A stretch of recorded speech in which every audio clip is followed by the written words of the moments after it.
तो आज हम डिस्कस करेंगे एक नया टॉपिक नेम स्पेस के बारे में।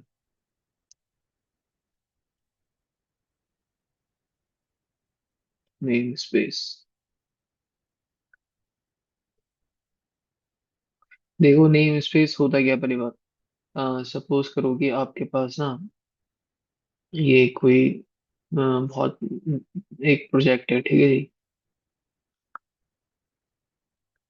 इसमें मान लो दो बंदे काम कर रहे हैं, आप हो और आपके साथ वाला कोई है। अब यहाँ पे ना आपने दो स्कोप बनाए हैं, ठीक है। अब दोनों को काम दिया है, अब दोनों ने ना क्या, सपोज यहाँ पे दोनों ने एक वेरिएबल लिया है सेट, एक वेरिएबल है जिसकी इस वेरिएबल की वैल्यू है 2, और नीचे वाले ने भी वही वेरिएबल नाम से लिया है वेरिएबल, उसकी भी वैल्यू 2 रखी है। अब ये दोनों आपस में कॉन्फ्लिक्ट करेंगे, इन्हें बचाने के लिए कि भैया तुम अपना काम करो हम अपना देखेंगे, कोई वेरिएबल में कॉन्फ्लिक्शन नहीं होगा, उसके लिए हम यहाँ पे नेम स्पेस का यूज करेंगे। नेम स्पेस, ठीक है। अब ये पहला तो ये नेम स्पेस 1 हो गया and this is name space 2, ठीक है जी।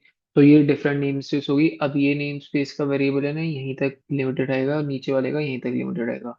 तो नेम स्पेस होता है कि एक कलेक्शन होता है वेरिएबल का, प्रोसीजर का, जो अलाउ होता है टिकल इंटरप्टर को मैनेज करे वेरिएबल और प्रोसीजर अपने अपने ग्रुप में। पिछली बार हमने प्रोसीजर पढ़ा था, अब यहाँ पे हम इसमें प्रोसीजर भी इंक्लूड हो सकता है।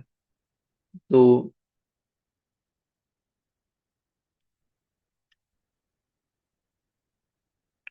Name space is collection of variables and procedures which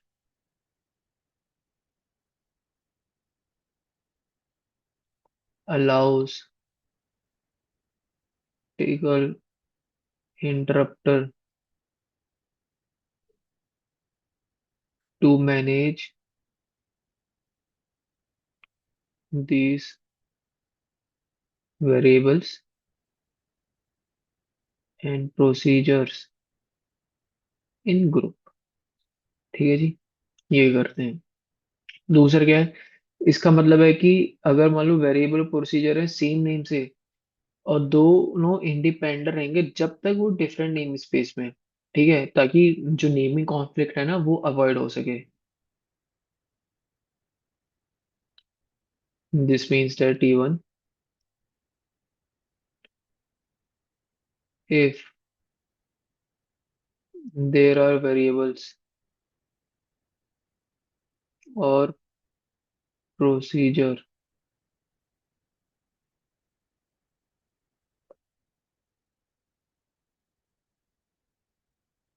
with same name, ठीक है, तो वो इंडिपेंडेंट होगी जब तक वो डिफरेंट डिफरेंट नेम स्पेस है। They are independent of each other as long as they are in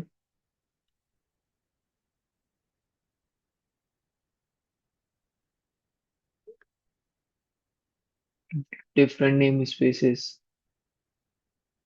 thus avoiding naming conflict, avoiding naming conflict, ठीक है। तो ये आपको पता लग गया किस किस के लिए हम नेम स्पेस का यूज करते हैं। अच्छा, इसके एडवांटेज क्या हो गए फिर।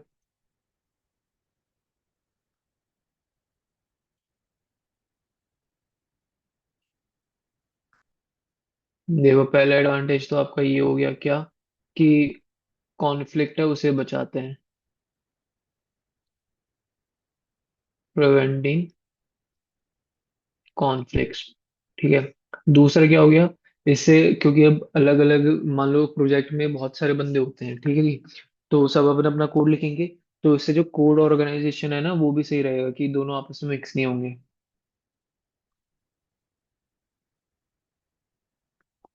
कोड ऑर्गेनाइजेशन ये रहेगा। तीसरा क्या है, इनकैप्सुलेशन। अब देखो इनकैप्सुलेशन, जो नेम स्पेस है वो इनकैप्सुलेट करेंगे वेरिएबल को और आपके फंक्शनिंग प्रोसीजर को, लिमिटिंग देयर स्कोप। ठीक है जी, अपने अब स्कोप तक रहेंगे। और उससे क्या होगा, रिस्क है जो अनइंटेंडेड इंटरेक्शन का, उसे रिड्यूस करेंगे। Fourth one is reusability. By organizing code into namespace, you can create reusable component that can be easily integrated into other project without modification. आपने ये एक प्रोजेक्ट में डाला है तो वही आप अगर दूसरे प्रोजेक्ट में डालना चाहते हो तो डिट्टो आप यूज कर सकते हो, कोई ऐसी मॉडिफिकेशन रिक्वायर्ड नहीं है। And last one is maintenance. Name space होते हैं, इन्हें मेंटेन करना, इन्हें अपडेट करना अकॉर्डिंग टू कोड काफी आसान होता है। और अगर आपने एक, मान लो एक कोड है उसमें चार नेम स्पेस है, if you modified one name space तो बाकी नेम स्पेस को कोई अंतर नहीं पड़ेगा, वो अपनी जगह पे सेम रहेंगे। अभी नेम स्पेस हो गया भैया, यूज कैसे करते हैं। अब मैं पहले आपको बताता हूँ कि मान लो नेम स्पेस प्रोसीजर है ना, यानी फंक्शनल, वो आप नेम स्पेस में कैसे यूज कर सकते हो। प्रोसीजर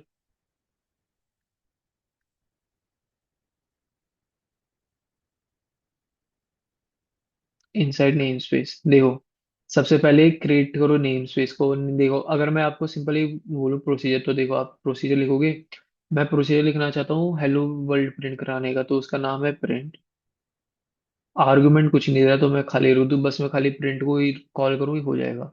और ये क्या करेगा, ये प्रिंट करना चाहिए पुट्स हेलो वर्ल्ड। खत्म। ये हो गया इसका काम। बट अगर मुझे नेम स्पेस में करना है तो यहाँ पे मुझे देखो एक अलग से वेरिएबल यूज करना पड़ेगा, name space. Name space, sorry keyword. और नेम स्पेस है ना, ये खाली नेम स्पेस नहीं होता, इसके साथ eval कमांड होती है, तब जाके यूज होता है नेम स्पेस eval। अब आपको इस नेम स्पेस का नाम देना पड़ेगा, सपोज मैंने इसका नाम दे दिया N1। ठीक है।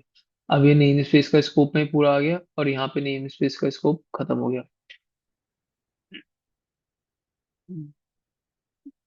तो ये क्या हो गई आपकी नेम स्पेस कमांड। ठीक है, और जो N1 हो गया, ये हो गया आपका उसका नाम, नेम स्पेस नेम। ठीक है। और ये आ गया। अगर मान लो अगर मैं खाली इतने का बात करूं, इस वाली लाइन की बात करता, खाली अगर यहाँ तक का बात करता मैं, जो मेरी प्रिंट वाली है, तो अगर मैं खाली टर्मिनल पे प्रिंट लिख देता तो मेरा काम हो जाता, ठीक है जी। बट अगर मैंने पूरा नेम स्पेस का यूज करना है, तो मुझे अगर प्रिंट फंक्शनल को कॉल करना है, तो मैं क्या करूंगा, सबसे पहले कौन से नेम स्पेस में N1, तो आप लिखोगे N1 टर्मिनल है, यहाँ पे लिखो N1, देन डबल कॉलन लगाओगे। आप कौन से फंक्शन है, कौन से प्रोसीजर को कॉल करना चाहते हो, मैं प्रिंट को करना चाहता हूँ तो यहाँ लिखोगे प्रिंट। ये ऐसे काम करेगा, डिट्टो प्रिंट ही नहीं कर सकता, ये नेम N1 आपको लिखना मस्ट है है, क्योंकि यहाँ पे तो मैंने अभी खाली एक ही नेम स्पेस लिया है N1 नाम से। बट इन फ्यूचर बहुत सारे नेम स्पेस हो सकते हैं, N1 N2 N3 N4 up to N10 तक हो सकते हैं। तो आपको प्रिंट स्टेटमेंट सब में होगा, मतलब प्रिंट प्रोसीजर सब में होगा। अब आपको कौन से नेम स्पेस का प्रिंट यूज करना है, तो उसके लिए आप ऐसे कॉल करोगे। तो ये नेम स्पेस का है। एक और एग्जांपल देखते हैं इसका। सपोज मैं एक नेम स्पेस क्रिएट करता हूँ, नेम स्पेस इवेल। ठीक है। उसका नाम है N2। ठीक है जी। अब मैं इसमें ना प्रोसीजर कर रहा हूँ कि दो फंक्शन को कॉल करने का, तो प्रोसीजर ऐड नाम है उसका। और आर्गुमेंट में मैं दो नंबर दे रहा हूँ, A एंड B। यहाँ से प्रोसीजर स्टार्ट हो रहा है।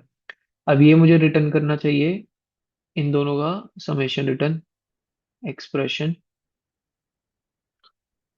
$A $B। और ये एक्सप्रेशन तो आपको इसमें लिखना पड़ेगा। देन ये आपका प्रोसीजर की स्टेटमेंट खत्म, ये आपकी नेम स्पेस की खत्म। अब अगर मुझे ये कॉल करना है तो देखो कैसे कॉल करूंगा। सबसे पहले कौन से नेम स्पेस में N2, फिर डबल कॉलन, कौन से प्रोसीजर को ऐड करना है मुझे, ऐड को। ये इसका नाम है, ये नेम स्पेस का ऊपर वाले का नाम N2 एंड दी फंक्शनल यानी प्रोसीजर का नाम ऐड है। तो यहाँ पे मुझे ऐड करना है, ठीक है जी। अब पहले वाले में तो प्रिंट में मैंने अंदर कुछ नहीं भेजा था इसलिए काम हो गया था, बट यहाँ पे मैंने दो आर्गुमेंट भेजे, तो मुझे अलग से वैल्यू देनी पड़ेगी ऐड। मान लो 2 and 3 दे दिया, तो इसका आउटपुट क्या आएगा? इन दोनों का समेशन ही आउटपुट आ जाएगा इसका 5।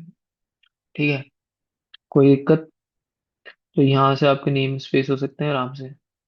अब ऐसे ही मान लो कि कुछ ही मैं ये भी कर सकता हूँ कि जरूरी नहीं है कि भैया मैं ऐसे दूँ। एक और तरीका है। मान लो अगर मैंने ये लिख दिया कि सेट वेरिएबल वन, उसकी वैल्यू मान लो मैंने लिख दी 12।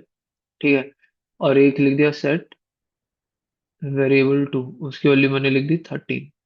अब मैं इनका भी यूज कर सकता हूँ, देखो कैसे यूज कर सकता हूँ। अगर मैं ऐसे भी करूंगा कि n2 नेम स्पेस में जाओ, डबल कॉलन, वहां पे ऐड वाला प्रोसीजर ऐड करो। अब क्योंकि मुझे तो ये दो आर्गुमेंट चाहिए, अब मैं चाहता हूँ कि मैं 2 3 ऐसे ना लूँ, मैंने कोई वेरिएबल बना रखा है, मैं उसे दे दूँ डायरेक्ट। तो इन दो को वेरिएबल को देना पड़ेगा, तो इन दोनों को सब्स्टिट्यूट कर दो। वेरिएबल वन, ये पहला आर्गुमेंट, डॉलर वेरिएबल टू, ये दूसरा आर्गुमेंट। तो यहाँ से आउटपुट आएगा 25। आप ऐसे भी यूज कर सकते हो। ठीक है, तो मोटा मोटा आपको पता लग गया नेमस्पेस क्या होता है, कि सेम कोड में फंक्शन सबके सेम है, यानी प्रोसीजर प्रोसीजर सेम है, तो उन दोनों को कॉन्फ्लिक्ट करने से बचाने के लिए हम नेम स्पेस यूज करते हैं। और नेम स्पेस के जो प्रोसीजर है उसे आप डायरेक्ट कॉल नहीं कर सकते, ऐसे कॉल करना पड़ता है। बाकी हम अगली क्लास में देखेंगे कि नेम स्पेस के बारे में आगे क्या है।